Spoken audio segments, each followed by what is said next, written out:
নামনি অসম কপাইছে হাজাৰ হাজাৰ উচ্চাৰিত পৰিয়ালে সংখ্যালঘু একত্ৰিত হোৱাৰ আহ্বান সকলো উচ্চাৰিত একগোট হোৱাৰ আহ্বান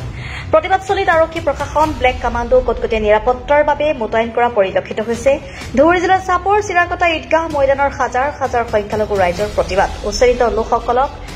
পুনৰ সংস্থাপন দিয়াৰ দাবীত এই প্ৰতিবাদ চাপৰ চৌৰবাখৰা সন্তোষপুৰ আৰু চিৰাকুটাৰ উচ্চাৰিত লোকসকলৰ সংস্থাপনৰ দাবীত এই বিশাল প্ৰতিবাদী কাৰ্যসূচী কৃষক মুক্তি আৰু ছাত্ৰ মুক্তি সংগ্ৰাম সমিতিৰ সহযোগত এই প্ৰতিবাদ সাব্যস্ত সাংবাদিকৰ সাক্ষাৎকাৰত ৰাইজৰ দলৰ সাধাৰণ সম্পাদক আজিজুৰ ৰহমানে চিৰাকুটা সন্তোষপুৰ আৰু চৌৰবাখৰা গাঁৱত মুকলি আকাশৰ তলত বসবাস কৰা উচ্চাৰিত পৰিয়ালবোৰৰ চৰকাৰে পুনৰ সংস্থাপন দিয়া আৰ্থিক অনুদান প্ৰদান কৰা আদিকে ধৰি কেইবাটাও মন্তব্য আগবঢ়ায় বিলাসীপাৰাৰ পৰা মফিদা বেগমৰ ৰিপৰ্ট অৰুণোদয় অসম কিছুদিন আগত ধুবুৰী জিলাৰ চিৰাকুটা সন্তোষপুৰ এইবিলাক অঞ্চলত চৰকাৰে অমানৱীয়ভাৱে উচ্চতম ন্যায়ালয়ৰ নিৰ্দেশনাক অমান্য কৰি উচ্চতম ন্যায়ালয়ে নিৰ্ধাৰণ কৰি দিয়া গাইডলাইনক অমান্য কৰি গুৱাহাটী উচ্চ ন্যায়ালয়ে বান্ধি দিয়া গাইডলাইন অমান্য কৰি অমানৱীয়ভাৱে অসাংবিধানিকভাৱে এই অঞ্চলৰ মানুহখিনিক উচ্ছেদ কৰিছে আমি প্ৰথম দিনাৰ পৰাই দাবী উত্থাপিত কৰি আহিছিলোঁ যে এই মানুহখিনিক উচ্ছেদ কৰাৰ পূৰ্বে সংস্থাপনৰ ব্যৱস্থা কৰিব লাগে চৰকাৰে আমাৰ দাবী মানি নলৈ সম্পূৰ্ণ অসাংবিধানিকভাৱে মানুহৰ ঘৰ বাৰী ভাঙি চুৰমাৰ কৰি দিছে সেই উচ্ছেদিত মানুহক আজি কৃষক মুক্তি সংগ্ৰাম সমিতি ছাত্ৰ মুক্তি সংগ্ৰাম সমিতি ধুবুৰী জিলা সমিতিৰ উদ্যোগত আজি প্ৰতিবাদী সভা ইয়াত আয়োজন হৈছিলে আমি এই প্ৰতিবাদী সভাত ৰাইজৰ দলৰ যিহেতু ভাতৃ সংগঠন গতিকে আমি তেখেতসকলৰ লগত এই আন্দোলনত আমি সহযোগ কৰিছোঁ আমি এই সভাত আমি দাবী উত্থাপিত কৰিছোঁ আৰু আজিৰ সভাত উপযোগী প্ৰতিগৰাকী লোকে দাবী উত্থাপিত কৰিছে যে অতি শীঘ্ৰে চৰকাৰে এই উচ্ছেদিত পৰিয়ালসমূহক পুনৰ স্থাপন কৰিব লাগে তেওঁলোকক মাটি প্ৰদান কৰিব লাগে আৰ্থিক সাহায্য প্ৰদান কৰিব লাগে গতিকে জীয়াই থকাৰ অধিকাৰটো দিব লাগে বুলি আমি চৰকাৰৰ কামৰ জৰিয়তে দাবী উত্থাপিত কৰিছোঁ মুখ্যমন্ত্ৰী ডাঙৰীয়াই যিমানেই কিয় সাম্প্ৰদায়িক ৰাজনীতি নকৰক কিয় তেওঁ মুখ্যমন্ত্ৰী আসনত আছে গতিকে মুখ্যমন্ত্ৰী আসনত থাকিলে ৰাজধৰ্ম পালন কৰিব লাগিব গতিকে তেওঁ ভাঙিছে এই দুৰ্ভগীয়া মানুহবিলাকৰ যি ক্ষতি কৰিছে এতিয়া যাতে মানুহখিনি জীয়াই থাকিব পাৰে তাৰ কাৰণে আমি তেখেতক অনুৰোধ কৰিছোঁ যে অতি শীঘ্ৰে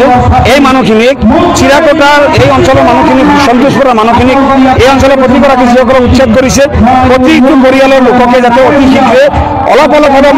মাটি দি আৰ্থিক সাহায্য প্ৰদান কৰি মানুহখিনি যাতে ঘৰত থাকিব পাৰে জীয়াই থাকিব পাৰে সুস্থভাৱে এই পৰিৱেশটো কৰিব বুলি আমি দাবী উত্থাপিত কৰিছোঁ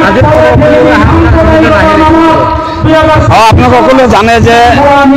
চৰকাৰৰ পৃষ্ঠপোষকতাত অসমৰ একাংশ উগ্ৰ জাতীয়তাবাদী যুৱকে তেওঁলোকে কিছুমান সংগঠনৰ নাম লৈ আছে এই সংগঠনবিলাক মানে সেই নিৰ্দিষ্ট ঠাইতে নাম শুনা যায় বাকী ক'তো শুনা নাযায় সেই নিৰ্দিষ্ট ঠাইত সংগঠনৰ একাংশ স্বয়ম্ভূ নেতাই শিৱসাগৰ জিলাত বিভিন্ন ঠাইত সাম্প্ৰদায়িক সংঘৰ্ষ লগোৱাৰ এটা অপচেষ্টা চলাইছে বিশেষভাৱে শিৱসাগৰ বিধানসভা সমষ্টিত তেওঁলোকে সাম্প্ৰদায়িক সংঘৰ্ষ লগাবৰ কাৰণে এটা অপচেষ্টা কৰি আছে গতিকে অখিল গগৈয়ে যিহেতু সেই অঞ্চলৰে সেই সমষ্টিৰে বিধায়ক তেখেতে সেই অঞ্চলত যাতে কোনো কাৰণত যাতে সাম্প্ৰদায়িক সংঘৰ্ষ লগাব নোৱাৰে দুষ্ট চক্ৰই হওক বা অন্য যিকোনো চক্ৰান্ত কৰি যাতে এই ধৰণৰ কোনো ধৰণৰ সাম্প্ৰদায়িক সংঘৰ্ষ লগাব নোৱাৰে শিৱসাগৰত যাতে কালিমা সানিব নোৱাৰে তাৰ কাৰণে তেখেতে শিৱসাগৰৰ সেই গোটেই মানে পৰিস্থিতিটো নিয়ন্ত্ৰণ কৰাৰ নিমিত্তে আজি তেওঁ তাতে ব্যস্ত থকাৰ কাৰণে আজিৰ এই সভাত প্ৰতিবাদী সভাত উপস্থিত থাকিম বুলি তেখেতে নিজে ঘোষণা কৰিছিল যদিও আজি আহিব নোৱাৰিলে গতিকে আমি দুখ প্ৰকাশ কৰিছোঁ আজি উচ্চাৰিত জনসাধাৰণে অখিল গগৈদেৱৰ ইয়াত অহাটো বিচাৰিছিল কিন্তু একেই পৰিৱেশ যিটো শিৱসাগৰতো সৃষ্টি কৰিব বিচাৰি আছে সেই পৰিস্থিতি নিয়ন্ত্ৰণ কৰাৰ স্বাৰ্থত আজি তেখেতে আহিব পৰা নাই আমাক তেখেতে পঠিয়াইছিলে আমি তেখেতৰ প্ৰতিনিধি হিচাপে আজি আহি ৰাইজক আমি সম্বোধন কৰিছোঁ ৰাইজৰ লগত আমি আছোঁ ৰাইজৰ দল আছে কৃষক মুক্তি সংগ্ৰাম সমিতি আছে ছাত্ৰ মুক্তি সংগ্ৰাম সমিতি আছে চিফ ছেক্ৰেটাৰী অসম চৰকাৰৰ চিফ ছেক্ৰেটাৰী আমাৰ দলৰ সভাপতি অখিল গগৈদেৱে উচ্ছেদিত পৰিয়ালৰ কিছু লোকক লগত লৈ শিৱসাগৰ লখিমপুৰৰ কিছু লোক ধুবুৰীৰ কিছু লোক গোৱালপাৰাৰ কিছু লোকক লগত লৈ চিফ ছেক্ৰেটাৰী সাক্ষাৎ কৰোঁতে চিফ ছেক্ৰেটাৰীয়ে কৈছিল যে যিসকল লোক সঁচাকেই প্ৰকৃতাৰ্থত ভূমিহীন তেওঁলোকে বেছি এপ্লিকেশ্যন কৰিব লাগে যে তেওঁলোকক মাটি প্ৰদান কৰিব আমাৰ ফালৰ পৰা কোৱা হৈছে যে যিসকল ভূমিহীন লোক প্ৰত্যেককে অতি শীঘ্ৰে দিয়া হওক এপ্লিকেশ্যন কৰক বা নকৰক চৰকাৰে এই মানুহখিনিক চিনাক্তকৰণ কৰক চিনাক্তকৰণ